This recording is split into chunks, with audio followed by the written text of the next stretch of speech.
I spent 22 years greeting my reflection because I thought he was my neighbor. Mirrors were so expensive, we just bought phones and cars instead.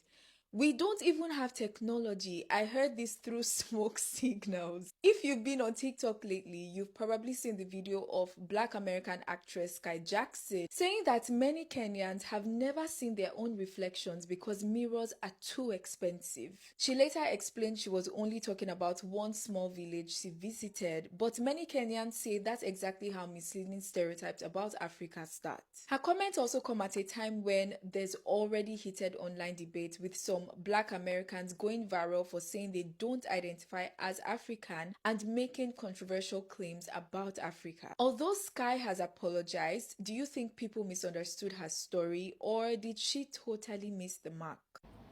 Personally, I've been loving and enjoying Sky Jackson and the streamer university thing that's going on right now. Like, I have been enjoying seeing her clips on my timeline. It's been a good time.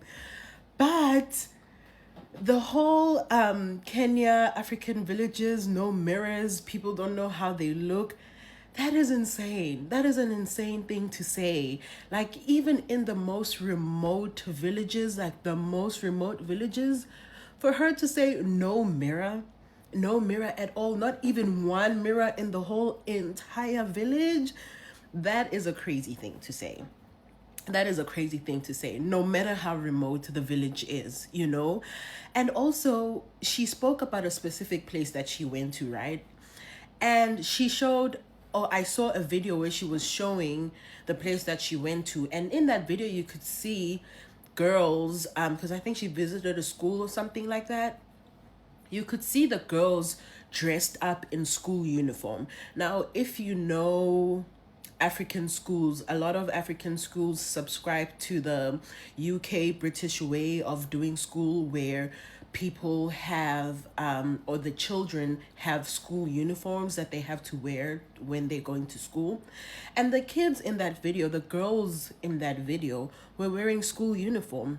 Now, a typical school uniform is a white button-up shirt and a skirt or a pants of a certain color, right? So those kids were dressed up like that. They were wearing white button-up shirts and navy blue skirts. You're telling me those kids wearing that school uniform don't know what a mirror is? They've never seen a mirror in their whole life.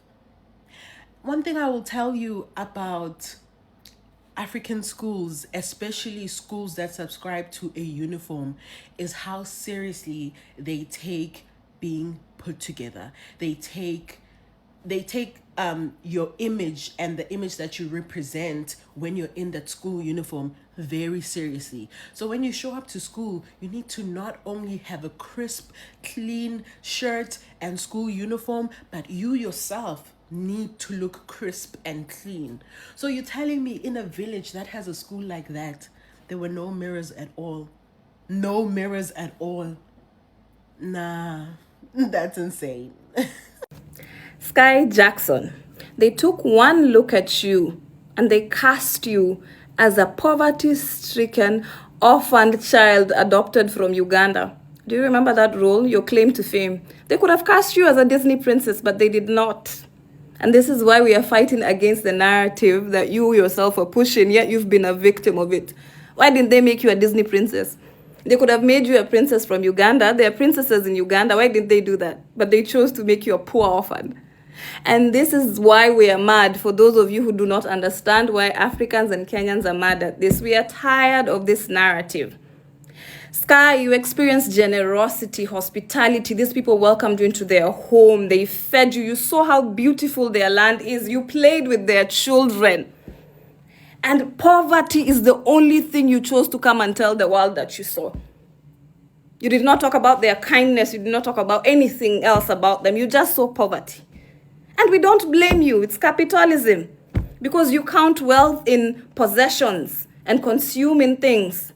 Because you do not see them with iPhone 17s and mirrors. We thought they are very poor. Well, Maasais do not count wealth in iPhones and cars and mirrors.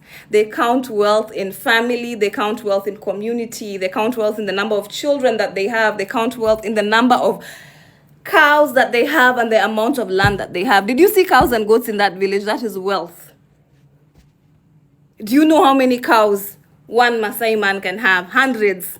Do you know how many acres of land they have? Thousands that they live on for free, that God gave them. Those are the people you're coming to call poor. And Africans are tired of this narrative. We know our countries are poor. You remind us every 5 minutes. Okay? So we are not just angry at Skai Jackson, we're just angry at the idea and how the world perceives Africa. And this is the same world that meets in the UN to discuss Africa.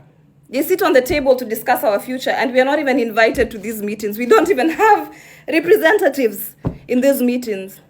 This is the same world that laughs at Africa for being poor. You know why we are poor. The whole world knows why we are poor. You know it, she knows it, they know it. It is like someone that comes to your homestead in the middle of the night, sneaks into your barn and milks all your cows. And then in the morning, they laugh at you and call you poor or hungry, and they know they stole all your milk. It is like someone going to your farm and harvesting all your produce. And then when you wake up in the morning, you don't have produce. And then the same people that stole your produce laugh at you and call you hungry. And they know who took your produce and they know why you're hungry. Africa may be ancient in ancient times, but in modern times, Africa is a very young continent. Most African countries are about 50 to 60 years old. If you compare that with America, that is 250 years old. If you compare that with European countries that are hundreds and hundreds and hundreds of years old. Our modern day republics are only 50. Our parents in the 60s were born under colonial rule. Our grandparents were born under colonial occupation. Some of them were put in those camps where they put people that they deem as rebellious or defiant to governments. The colonial governments put our grandparents in camps. So we are just now learning this system that was forced on us, that was not for us. We are just now learning it, and we are fixing it. And there are very big things coming out of Africa today. If you go to Kenya today, there's so much infrastructure being developed. Schools are being built. Healthcare is being built. It's not perfect, but it's coming. Kenyan youth are on the streets every single day fighting for social justice, fighting for economic justice. We are fixing our countries. It might take time. It's taken these other countries 250 years, and you still don't... It's not perfect. So imagine us that this system was even forced on us. This form of civilization was forced on us. It is not our way. But we are making it work because we have found ourselves here. So we know we are poor. But we know we are more than poverty. We refuse that identity as Africans. We reject it.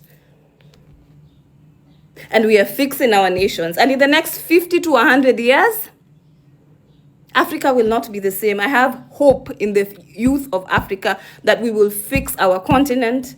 And one day we will all go home and fix our place and live happily without being called beggars by the very people who stole from us. By the very people who colonized us. Europe, how can you talk and call Africa poor while everything that you have is built on African backs? So we are hungry, we are poor. We may be hungry, we can manage our hunger. We may be poor, we can manage our poverty. Please, give us time to catch up with the rest of the world. You know why we are here. Shout out to Skai Jackson, because while I do agree that her comments were very vapid and just, ignorant, she's shown me Kenyan TikTok. Kenyan TikTok is a funny place to be, guys. Kenyans are hilarious. And as a South African, I've always been like, oh, no one's funnier than South Africans, which is still true. But I would say Kenyans are a very close second, and I love it, yeah. Guys, I didn't know your game. Love the sarcasm and the very intelligent humor. I really do appreciate it. And I hope I stay on this side of TikTok for a while, but I know it's not the case, and I'll probably end up on some random side of TikTok, like, I don't know, Italian TikTok or something, which, they're pretty, so it's fine.